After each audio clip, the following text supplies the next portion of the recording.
who's like over the last 30 years, who would be a more recognizable icon in the province that like kids, adults would know? More recognizable than Buddy the Puffin? Danny Williams. Not in the youth, the adults, yes, but Let me think. there's not many. No, I don't think so. No. It's 92, right? Yeah. Unless some of the Newfoundland hockey players, potentially. No, you're bang on, man. I mean, everybody knows Buddy the Puffin. I mean, Yeah. It's Buddy the Puffin, you know. If anybody's wondering what we're talking about, we lost a I don't even know the best way to put it. A key cog to the wheel that makes St. John's hockey, Mr. Chris Abbott, or Abbo, I guess, as most people knew him. Wore the Buddy the mascot costume. How many years, guys? How many years was he wearing that? Since 92. Since 92? This is 0-30, is it? Wow. That's unbelievable. That's unbelievable. Very sad. Like a terrible loss. Like I said, it's a guy, everyone either I never knew the man, I never met him in person. I met Buddy the Puffin many times, but meeting a mascot, meeting a person is two different things. But I mean, the internet is just a flood today locally. If you had any amount of Newfoundland content on your Facebook or Twitter at all, it was a flood with stories and memories, and the resounding trend with every post was just what an amazing person this guy was, and how he always set out to make other people's lives better. And man, if we can all leave the world with that in the rear view, I think we'd all be doing very well. Well, I think his impact, like I can only imagine, because I was tweeting, or not tweeting, I was searching just Buddy the Puffin on Twitter today. I'm wondering what the impact would be like across Canada and down to the States. Like how many AHL All-Star games would Buddy the Puffin have gone to, or mascot competitions and all that. I recall, and I may have a picture when the Leafs were here for their training camp in 2019. I can remember going down to oh my God, not Kelly's, one of the bars downtown, and all the alumni were there. That's good, and Buddy the Puffin and Carlton were there out of costume, which was pretty cool. Yeah. Christians. Yeah. So no, they put off a good show when they were here. But to my point earlier, like, has there been a bigger icon in Newfoundland recognizable by young and old over the last 30 years? Like, who don't know Buddy the Puffin? Yeah, who doesn't? No one. Yeah. He's a true icon. Anyway, I think we'll get this show on the road, but I think it was important we all pay our respects to Chris and what he's been a part of in St. John's sports for 30 plus years. So again, thank you. Yeah, thanks, buddy. Rest in peace.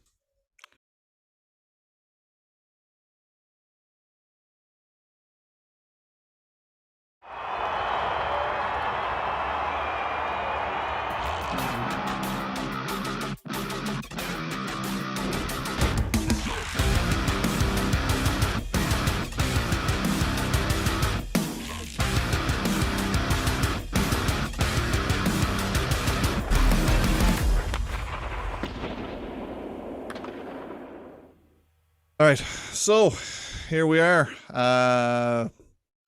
back-to-backs, home and home, Jersey and the Leafs. Two very different games, very, very different games. Both high scoring. I thoroughly enjoyed last night's game, the first game, game one. Let's talk about them in succession, I guess. Game one. So we somehow managed to repeat what we did the previous game, where we got behind early, big time behind. And somehow managed to claw back in the third period, overcome the deficit, and look like the better team at the end of the game. What were your takeaways, guys, from the game from game one? They obviously didn't deserve it. Like, I thought they played pretty motley for most of it. I really couldn't. It was just an overall team bad game. I couldn't even really put my finger on. Like, you always want to blame someone. I couldn't figure out who to blame in that game. It was just other than Matthews, who's pretty much always shows up, and Marner being lights out, I don't. There was just so much foolish stuff. Like when they want to play bad, they can play real bad, and those short little passes in the defensive zone and that are always getting intercepted. But you know what? Like the headlines have been for the longest while, they can't hold a lead, but now they come back and it's another negative spin on the Leafs. But yeah, I don't really care. Like, come back, get the 2 points. You won't remember this game at the end of the season. No. So refreshing to hear Ray Ferraro finally, as someone in the media, making the comparisons between other teams, because the Leafs are far better than most of the other teams in just about every category. And like he said tonight in the broadcast, every other team is struggling. In some cases, more so than the Leafs, and just as high in the standings. Not Colorado so much, but yeah, it's they're all going these ups and downs. Yeah. Well, like I said, we seen that post the other day. It was had the Canadian teams when it comes to blown 3-1 leads. Toronto is like one of the second best in Canada. I mean, all the other teams are like chewing it up badly, you know. But it just speaks to the frustrations of being a team with Toronto as your city and the media, and always trying to find an angle. But like, they're one of the leaders in the league in defense, and power play, they're tops. Face-off percentage, like a lot of the important categories, they're real good. Would have helped to get another defenseman. We'll talk about it later, but of course, no doubt. But every team you can use an upgrade. There's no perfect team out there. 31 teams in the league, 32 teams in the league. Show me a team that don't need another defenseman. Yeah, that's right. So Tampa. I don't even. And like I said, we said at the very beginning of this season, we said, okay, it's shit or get off the pot time with Liljegren. Like, either he plays or he doesn't play. Either he's good enough or he's not good enough. And while I've seen some, glaring rookie mistakes, all in all, I think the guy's good. I mean, if this is his first season in the league, he doesn't look like this is his first season in the league. He makes the odd bad decision. I mean, the odd one. But for the most part, the good has been far outweighing the bad for me. So. Yep, I agree. My takeaway from last night is, you're going to have your ups and downs, but they were having those slow starts that you hear all the time. It was just turnover, and Campbell was soft, and that's going to happen too. But you know what? He pulled up his socks. It's all right.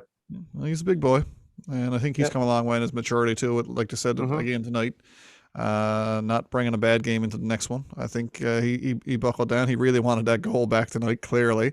But I mean, it was a good shot. I mean, it is what it is. Sometimes good players are going to score goals. But you made a good point during the intermission. Like, just talk today, like, who's going to be your starter? I think it was pretty evident, even though Campbell got pulled early last night. It made more sense, especially with Mrazek's injuries with groins and all that. Made more sense to go with Campbell. However, they made a good point in that you wouldn't really want Campbell thinking about that horrible start last night for the next week without playing a game. So, you know what? This, in reality, is the best two game. This is the best scenario they could have hoped for, I think. Yeah. Like those games last night is a learning lesson as well. Of, okay, guys, we cannot play the bottom tier teams in the league like this. Yeah, that's right. There's too much parity in the league. The funny thing is with the Leafs, I find that they play their best hockey against better teams all the same. They tend to play down to the level of their opponents a lot, and that's a maturity thing again. They've come leaps and bounds in the maturity category for me, but they play down to their opponents a lot. Like when they're matched up against the Pittsburghs and the Tampa Bays and the Colorados even, like they play at that level. But when they runs into the Arizonas and the Devils and the Habs, they play down to that level, and it's unfortunate. But it makes for entertaining hockey. I'm never very. I mean, it's one thing Leafs fans will never be as bored, right? Tonight was the closest thing you'll be to bored, and at least it was worth watching because there was points night. I know. It felt like one era of Canada junior games. Go ahead, Chad. I said it just felt like one of those Canada junior games versus like Belarus or it was heavily lopsided, and that's it. My takeaway from last night's game is Mitch Marner is probably playing the best hockey I've ever seen him play. Oh, guaranteed. On fire, dude. Just like, we all know Mitch is in the media a lot. Like, a lot. It reminds me of Willie again, right? Willie was in the media and it was all, we got to trade this guy. Oh, he's no good. Oh, he's soft. Oh, he's this and he's that. And man, he just let us play back. He just let us play, silence everybody. You know, Mhm. here's Marner. Oh, well, he's not living up to his contract. Oh, he hasn't scored a power play goal in forever. Oh, this. Oh, he's a one-trick pony when it comes to his play. He's only a playmaker. He can't score. All these things that you just read all the time, and it comes on a 7-game goal scoring streak. And I mean, he's scoring at will because he's decided, you know what, I'm going to score. Like a lot of these shots that he's taken and scored on here lately, normally he would have made the pass, but he's taking, you know what, I'm going to rip it because they're not expecting that now. Like he goes through those cycles of the mind games, I think, with goaltenders, and that's just where he is right now. He's going to rip it home a few times. I got no issue with it. You know what, like in the back of a goalie's mind, if they know there's a chance that Marner's going to shoot, because last year or earlier this year, you knew the chances of him even attempting a shot were slim. It's just going to open up so many lanes for other players. Like Bunting is scoring now, and of course Austin scoring from wherever he wants to score from. Right. He just does so much to this team, and I still get tired of the narratives that, oh yeah, he's paid too much. Like, okay, well, whatever. Like McDavid is paid too much. It's stupid. Like he's achieved just as much as McDavid. Really, I know McDavid's got points. That he's paid too much thing. That's getting old fast, man. It's very old. That's not aging well at all. No, just like Willie getting paid too much. Who had his 400th game tonight, by the way? I couldn't believe that when he said that. I was like, "What? How old am I getting? If William Nylander got 400 games under his belt, you know, isn't that crazy? Crazy. Slow down. Yeah. Why is it that Marner 0.76 points per game? By the way, wow. Take that to the bank. Why is it that Marner is overpaid, but the Habs can go out and sign a Suzuki, who hasn't really done nothing in the league yet? What's he cap hit of $8 million? Pretty close. Something like that. Yeah. Yeah. Like I do like him. He's a good player, but he's not Marner. Hasn't proven nothing. Like Marner scored 93 points in his third year. You've been watching these last 2 games, same as me. The stuff that young fella's doing with the puck is Patrick Kane-esque. Like it's ridiculous, right? Mm-hmm. And he's scoring, and he's a playmaker. Like that's the one thing about Patrick Kane. I mean, I'm a big Patrick Kane fan. I mean, when the Leafs were bad, I used to watch the Blackhawks a lot. Really enjoyed the Blackhawks. Taves and Kane, you know, it was refreshing. But I mean, Kane wasn't a playmaker like Marner is. He was a pure sniper dangler, you know. But Marner got the full bag of tricks, man. He's the full package. And delivers. People are going to look at this and say, "Oh my God, barf!" Bunch of homers talking about Mitch Marner being better than Patrick Kane. Mitch Marner is better than Patrick Kane. Sorry. When the cards are down and both players got 15 years under their belt, come back to this podcast and say, "Man, that dude who doesn't shave often is me." I like that. He was right. Marner's better than Kane. Suck it, guys. Headlines. Yeah, there you go. So they just need the championships to prove it. Yeah, I don't exactly. I don't go full homer mode often, but Marner, man, lately, I'm loving it. He came back, man. He came back. He's ripping a new one in the league. Too good. So Willie, 0.76 points per game, 400 games. Yeah, it's pretty solid. And it's just growing. That number is going to keep climbing. Well, like I said, his numbers haven't teetered. He's still trending up. Every year he gets better and better. Oh, the ceiling's still up. I mean, he's always had that confident swagger, but now he's just full on cocky. Now he's just like, you know, and I noticed too, yesterday they pointed out that Willie hasn't scored in a couple of games, but that doesn't worry me in the least. If anything, his line has been even more consistent than Matthews' line. Yeah. They're having a little bit of dip now, which is fine because the top line and the third line are rolling. You know, and even the fourth line. Teams got 3 lines rolling offensively. It just doesn't 13 happen. Goals. Someone's getting the tough matchups. Yeah, that's right. But I'll ask a question to you guys. Back to Saturday night, Detroit, the game last night. Ryan's not going to like this because I know he's not a favorite player of his, but who really set the tone for him? I know it's the Matthews and Mariners. It's Mr. Engvall. Yeah, I was going to say it was definitely Engvall's game. He was very noticeable. He was Saturday night. He was a guy that was looking to save his job. Yeah, I don't eat crow often. I don't enjoy it. It tastes terrible. It's salty. Doesn't even make good gravy. But I will agree, Pierre Engvall in the last 3-4 games even has looked very much like a player I'd like to hang on to. Now, can he sustain that? I don't know. Is it a blind squirrel finding a nut? Yeah, that's what I'm wondering. If he can, because I mean, the other night, I think it was the Detroit game, he was flying. He was just like, he was flying when nobody else were. Yeah, exactly. He dragged them in, man. The third line, he just dragged them in, and eventually they battled back, right? Very much Bunting-esque from last night. I mean, just, you know, Bunting was all in. He was there to play, right? And now I mean, he had a lot of help. He's getting better top players in the league. Here. Yeah. You want to talk about taking a pay cut for good things happening to good people? Man, if you told me Michael Bunting was going to be this good at the beginning of the year, I would have said, he might be good, but not that good. You know, I thought he was going to slot in maybe in our second line at best. You know, be a bit more, a poor man's Hyman, a little bit greasy. You know, I mean, what did you say? Like 13 goals now or something? Yeah. In his rookie year. Like, remember when Connor Brown scored 20 in his rookie year, and we're all anointing him the next savior? This guy got 13 at the All-Star break, and he's playing on the top line with a couple of fellas who probably will get him a couple more. You know, and $1 million. So it's not like he's gotten tap-ins either. Like he's worked hard for his goals. A few have been delivered by Marner. Like, you know, we're pretty bow on top.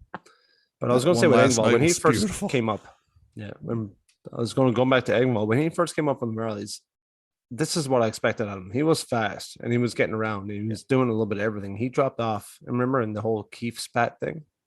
He's never been the same since. He's a big boy. Oh, he's a big, tall dude. Yeah. Yeah. And you know what? It's no coincidence that all of a sudden we've seen Spezza and that fourth line revive, because they were kind of invisible for the last month or so. That's kind of rejuvenated that line, I think, a little bit. You know what? They probably will go out and get another forward at the deadline. I wouldn't be surprised. That wouldn't be my priority. However, if they were to go into the playoffs with those 12 forwards right now, and having Richie potentially and Clifford on the bench or whatever, and the ability to potentially call up Hosang and Robertson, you're going to have a lot worse going into the playoffs. Yeah, man, I tell you right now, and like I said, Crow is disgusting, but Engvall has played himself ahead of Simmons in the depth chart right now. Oh, definitely. Oh, yeah. You know what I mean? Like, next guy out is Wayne Simmons by a fair margin. And that wasn't the case for me a couple of months ago when Wayne was. No. I mean, Wayne's always effective. I mean, he's making some pretty plays lately. He's not converting a lot, but he's making nice plays. And I'm a huge Simmons fan. I mean, he's not bringing the physicality like I would have liked. I was hoping we were going to get Matt Martin-esque type play. We're not getting that out of him. I think them days that ship has sailed after he broke his wrist the other year. I don't know. He's just not the same player, but he's still effective, and he gives you that added. Like, it's not like he's not going to drop the gloves. So he gives you that, at least that insurance policy on the back end that people are not going to run it around. You know what I mean? Very Ryan Reeves-ish when he was with the Penguins. You know, when Reeves left the Penguins, people were lighting him up. You know, it was open season on Crosby, and that fact gets lost a lot. You know, but so takeaways from tonight's game. We did takeaways from the first game. What's your takeaways from tonight's game? It's a completely different game, different kettle of fish. Like I said, it was just felt like Canada versus Belarus in the early rounds of the World Juniors. I still had that worry in the back of my mind, like this could be one of those stupid stories where I'm going to get made fun of tomorrow. Like, how did they blow that? Because they did. You know, that's never going to leave me. But no, it just felt like, okay, that's enough. It's over. Just get it on. It's good to see. It's great to watch Dawson Mercer 2 games in a row. I will say that was enjoyable. Kid looked good. Liljegren hit him pretty hard there. One of that last. He did. Yeah. I thought they needed this type of game. Like, they've played so good this year.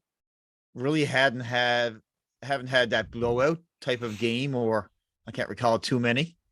They kind of need that stress-free game where everybody's getting on the score sheet or whatever. Like, there were so many positives to come out of that game. I don't care if it was 7-1. But there were so many good things came out of that game, like Camel being number one. Like, if this gets his confidence back at all, like, he had to make some tough saves tonight. Oh, of course. Like, it wasn't that save on the power play was phenomenal. A little bit of luck, but it was a phenomenal save. Yeah, the shots weren't lopsided. I think there was only about 6 or 7 shots in the difference. Yeah, it should have been more lopsided. The Leafs controlled play for a better portion of the second period. But oh god, yes. Well, I mean, they could have had, realistically, it could have been 7-0 in the first period. Like, he made that breakaway on Marner. Marner tried to go glove side. and just missed. There was another pass to the crease for Tavares where he was point blank and he shut down the 5-hole. The kid got pulled, but I mean, it was not him. I mean, maybe the first goal because he came out the crease and just totally muffed it. But yeah, I mean, the boys could have easily had 6 or 7 in the first. So yeah, Hollis looked pretty good. Yeah, he's been all right. Yeah, he's better than what he was. He's similar to what he played like last year. Yeah, it disturbs down. I tell you, it disturbs me that Jake Muzzin has played so poorly this year that I don't really miss him. You know, like at any point in the last couple of games, you've been like, man, really missing Muzz now. You know, like, I mean, Dermott, Hall, Liljegren, Sandin, they've all been effective players. Yeah, like I'm starting to wonder about that $5 million-ish cap hit for Jake Muzzin, and even if we need to carry that into next year, you know what I mean? But anyway, that's a conversation for another time too. But my takeaways from tonight's game, Mitch Marner is playing the best hockey I've ever seen him play as Toronto Maple Leaf. That's just a continuation. Your podcast didn't skip, folks. I said it again. No, that's great, guys. Let's talk a little bit. I know whenever I say this, we never talk a little bit. Let's talk a little bit about what we need going forward. I mean, we've been skirting around it all night. Deadline's getting closer and closer. Patty, go. There's no doubt they need a 3 to 4 defenseman. If you can find, again, a poor man's Brody somehow. I don't need these rough guys. Everybody's talking, the Leafs don't have a fighter and all this. That's bull. A poor man's Brody would be fine. Someone that's not named Damon Severson, because he was rumored to be coming to the Leafs as a potential. He looked pretty bad, poor kid. Last night was bad. That was bad. Oh, and even dude, tonight, I don't do that at St. Bon's. His helmet came down over his eyes twice, the poor guy, and he couldn't see. It was pretty bad, but in fairness to him, his advanced numbers and everything else. Normally, he's a fairly reliable guy, but he had a couple of stinkers last 2 games. Like, it was bad. That 2-on-1 last night was about as bad a 2-on-1. It's like he got mesmerized by the players who were coming after him, and it was over. It was like I've never seen anyone so poor, such a poorly played 2-on-1 before in my life. It was just atrocious. He didn't do anything. Can you imagine if somebody on Toronto did that? Oh God, you'd be run out of town. But you compare this year to last year in terms of going into the deadline, where we were, like, fantastic year last year. We were looking for that backup goalie, so they went out and got Riddick, paid a good price to be a third stringer. They were still looking for that defenseman. I forget what we went out and got, but we still had Bogosian then, so which wasn't bad. But we're still looking for those depth forwards when we went out and got Foligno and those guys. This year we don't need the backup goalie. I'm confident that they can win without a depth forward. Now, if you can get an upgrade at a moderate price, we picked up our depth forward additions in the summer. Like, you look at Kasha and Kempf and Bunting. And Bunting's not depth forward, but he created depth by pushing everybody down. I mean, I'm okay with it. The 12 forwards, if unless it's a home run, I'm okay with it. The focus has got to be a steadying. I agree, 3-4, but I'd be really happy with a real solid 6 guy. Like the guy I keep coming back to, and I never hear his name ever. It's just me. Is Robert Pertuzzo, and I know you're not going to get him out of St. Louis because they're in a situation where but he's the kind of guy I want. Not a big numbers guy, the guy who just punishes people who stands in front of his goalie, just absolutely punishes them. Has a solid, his plus minus is there every year. He's a number 6 defenseman. He's not afraid to drop the gloves. And he's not a liability with the puck. He's not handling a grenade every time he touches it. So that's the kind of guy I'm looking for. I don't know. He's not TJ Brody by any stretch, but he's that number 6 guy that we kind of had in Bogosian. You know what I mean? Yeah. Except I think better. But I had this exact conversation with Skirving's dad last week because Pertuzzo's from Thunder Bay. Oh, really? And I said, man, I was like, you know him? He was like, of course I do, because he used to coach him. And so that's who I would like. I said I would like to see him there. Just that guy in front of the net. Goshen's gone. Cross check, punch in the head, whatever you're gonna do. That's what we need. Because here's a question: who fought last on the Leafs? Like, when was the last fight? I have no idea. It's not even happening anymore. So Simmons, you could bring in Ryan Reeves, and he'll be on the 4th line trying to make plays. That's what they'll have him doing. So You know You what? can have mean people, but they're not allowed to be mean. Here's the name I'm throwing out because I heard it a little bit, not really towards the Leafs, but I would love to see Luke Shen back in the blue and white. I said that last year. Yeah. What the I said hell? that last year. Yeah, I'll definitely. let it go though. No, I'm not letting it go. Love the guy. Got his stick. Got his game use stick right here. Listen, Paid 0 for it. Want me to sign it for you? Oh my God. I'm telling you, like, I'd still prefer that 3-4 guy. There's been lots of talk about Josh Manson. I don't watch him. Like, you know what? I don't watch these guys enough. Like, I'm not even a hockey fan. I'm just a Leafs fan. I don't care about the other teams. There's one team in the league, and that's it. So, but like, if you can get a Josh Manson out of Anaheim, like, probably going to be selling. There's lots of names out there. I'm sure he's going to go for a name that we're not even thinking of. Oh, 100%. The problem with Josh Manson right now is it's eerily Foligno-ish. He's hurt. He's coming off of injury just in time to be traded. What are you getting? You know? So I think Dubas is going to be gun shy about bringing in injured guys. That really hurt the team last year. Not Dubas's fault. It was bad luck. But I mean, that would make anybody gun shy, I think. But it didn't even hurt last year. It was the draft. Like, you lost your draft pick, and the more I think about, because I had made this comment a few times that I think Dubas would be willing to not sell the entire shop, say prospect base, Robertson and a few of the other guys, but like Mikheyev is playing really good now. What's his contract going to look like at the end of the year? Like, you need guys. I don't know if Mikheyev is going to be back. You got to have those guys to replace him. Yep. Listen, my prime focus, I mean, is the most unrealistic one, which is Jacob Chikrin, and he's the guy I think that best suits everything that we need.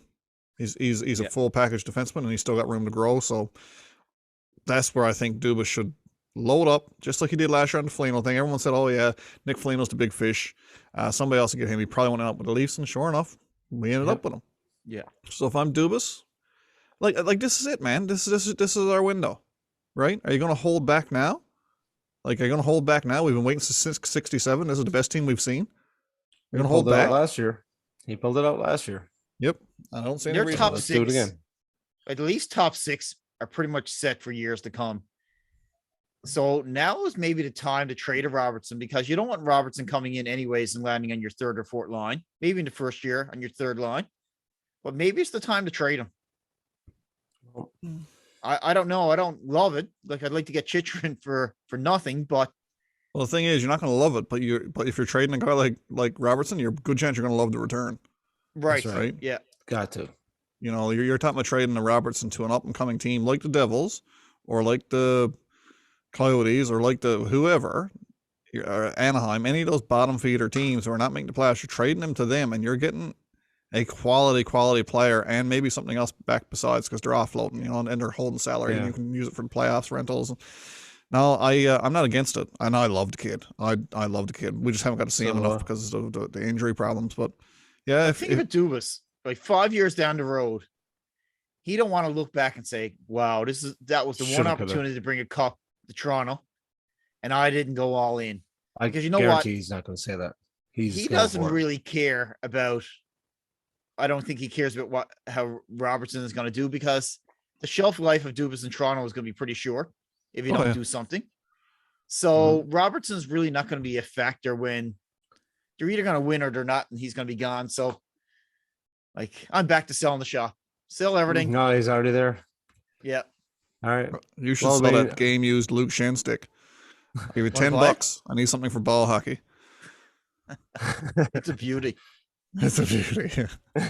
All right, lads. I think we knocked this on the head. That's a quick hit podcast, guys. Been great to chat again. We've been a week or so since we hit the post games, because we did our episode with Tara Sloan, which was absolute dynamite. Probably my favorite one we've done. If you haven't watched that, guys, I'll link it as one of the posts here on the back end. But yeah, fantastic episode. And we've got a couple of other guest ones coming up. We've got them pre-recorded and ready to roll sooner than later. So you'll be seeing those in the coming weeks, because it's All-Star break time. So, all right, guys. Well, if you liked what you heard, you probably didn't like what you seen tonight. It's just 3 dudes with beards. We had Tara Sloan last week. Like, what are you going to do? Right? But if you like what you heard, You can check us out Spotify, Stitcher, iHeartRadio, TuneIn, Apple Podcasts, Google Podcasts, anywhere you listen to your podcasts, Google or search Deke Snipe Silly. For online content, you're looking at facebook.com/Deke Snipe Silly. That's where we roll out everything. We've got another article from Tim coming soon. I've been saying that for a couple episodes now, and it's the same article. I'm just trying to pair it up with a really great episode we've got coming on too. But there's a new episode or a new article coming out from Tim very shortly, our blogger. Also www.dekesnipesily.ca. That's our website. Again, everything that we roll out rolls out through the website as well. But a big shout out, guys, to our sponsor, PHG Sports, out of Whitby, Ontario. Absolute gentleman to deal with. So if you're looking for any hand signed merchandise from pretty much any sport, they handle just about everything. They've been the longest standing supplier of hand signed merchandise for Costco Canada, over 10 years now. So again, PHG Sports, that's where the pros sign. Check them out, www.phgsports.com. And Chad, do you know where they are? They are in Oshawa, Ontario until February the 13th. Starting today. Nice. Yeah, so go buy your girlfriend something. Valentine's Day is just around the corner. Yeah, some Hitman Heart stuff. Get her that podcaster. Get her that Luke Shin a game used stick that she's always been craving. We'll give you a deal on it. All right, guys. Let's shut her down. A date with Patty. Available as well. There's one date with Patty. 2-for-1 deal. Oh, God. He'll draw you a picture for NFT. Yeah. All right, guys. Peace out. Sorry, Patty. Cheers. All good.